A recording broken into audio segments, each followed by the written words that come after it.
8월 석고 관리를 어떻게 하느냐에 따라 내년 봄에 흐드러진 꽃을 볼 수 있고 없고를 가늠합니다.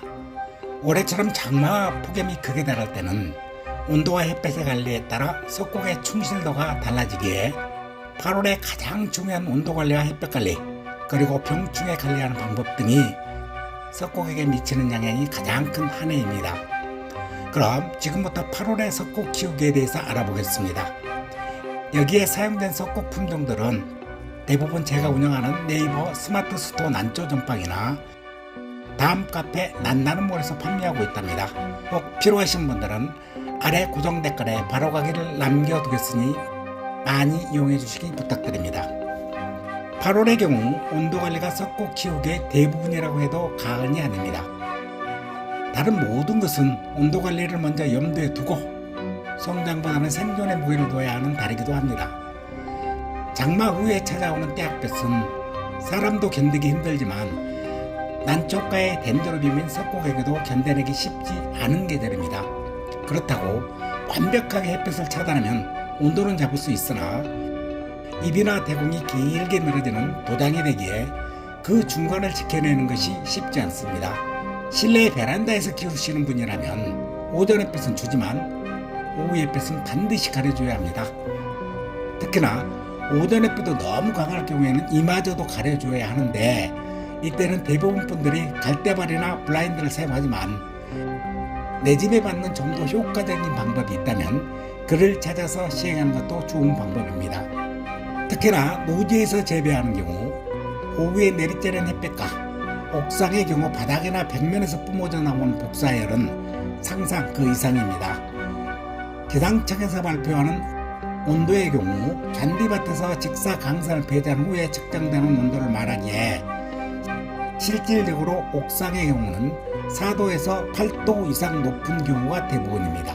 예를 들어 35도가 기상청 측정치라면 실질적으로 직사광선과 복사열이 있는 옥상의 경우 43도 이상으로 올라갈 수 있으며 옥상이 아닌 마당 재배의 경우 2 내지 6도가 기상청에서 발표한 예보보다는 높아서 항상 이 부분에 신경을 써서 어떻게 하면 본인의 환경에서 오전빛을 주고 오후빛을 차광할 수 있을까를 늘 생각하고 실행하셔야 한답니다.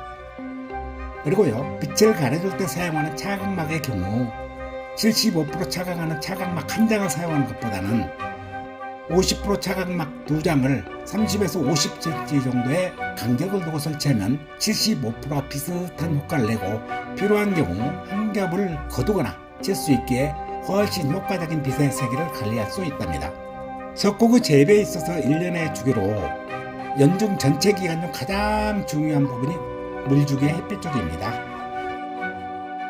어느 시기이든 물주기는 중요하지만 성장기의 물주기와 한여름의 물주기는 그 효능 면에서 조금 다르게 적용되어야 합니다. 즉 성장기에는 식물인 석고기에 충분하게 수분을 공급하여 빠른 성장과 생육에 기여하는 바가 크다면 뜨거운 햇볕과 높은 온도로 일정 부분 휴면을 하고 있는 석고객에 한여름 물주기는 생육에 기여하는 부분보다 더 중요하게 생각되는 부분이 온도의 하락을 유도하는 부분이 더 크답니다.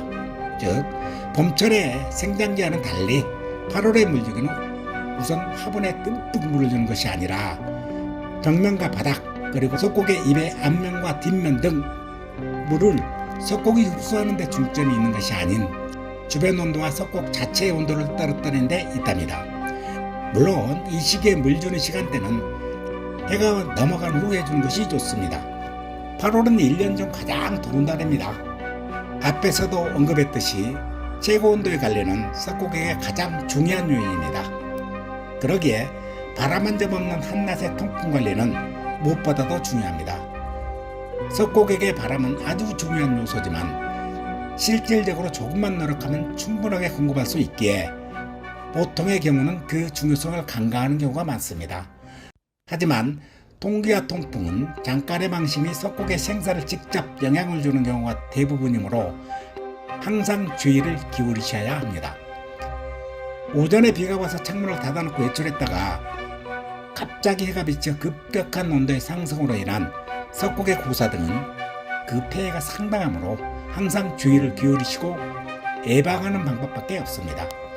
올해는 긴 장마 덕분에 도장되는 경우도 많고 높은 습도와 온도 그리고 정체된 공기 때문에 세균성 질환과 곰팡이병이 창궐하기에 딱 좋은 요건이 갖추어져 있습니다.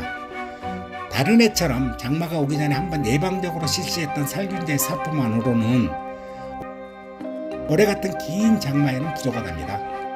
그러기에 올해는 장마 중이나 장마 직후에 다시 한번 예방적인 살균제 살포를 해야 하는 특별한 경우라고 할 수 있습니다. 해충도 마찬가지입니다. 8월 후반으로 갈수록 건조한 공기의 영향으로 진딧물과 깍지벌레가 발생하기 좋은 조건이 됩니다. 깍지벌레는 미리 예방적 방제도 좋지만 항상 주의 깊게 석곡들을 살피시어 꼭 깍지벌레가 발생하는 즉시 방제를 해야 합니다. 저의 경우는 깍지벌레 약으로는 네머드가 가장 잘 맞는 것 같습니다. 네머드를 구하기가 어려우신 분들은요, 일반 약국에서 판매하는 비오킬 등을 사용해도 충분하게 퇴치가 가능합니다. 단 여기서 에프킬라 등 희발성 물질의 도움을 받는 약제는 사용하면 안 된답니다. 그리고요, 노지 재배의 경우 가끔 메뚜기나 여치 등의 완표도 있을 수 있고 나비나 나방류의 알을 석곡의 잎 뒷면에 무더기로 낳아놓는 경우도 있으므로 자세하게 살피셔 즉시 제거하시는 것이 좋답니다. 지금까지 간단하게 8월 석곡 키우기의 가장 중요한 부분을 살펴보았습니다. 꼭 빠진 부분이나 궁금하신 점이 있으시면 댓글로 남겨주시고 더 많은 분들이 이 동영상을 볼 수 있도록 좋아요 하나 꼭 눌러주시기를 바랍니다. 감사합니다. 지금까지 저 오키드TV의 만나눔이었습니다.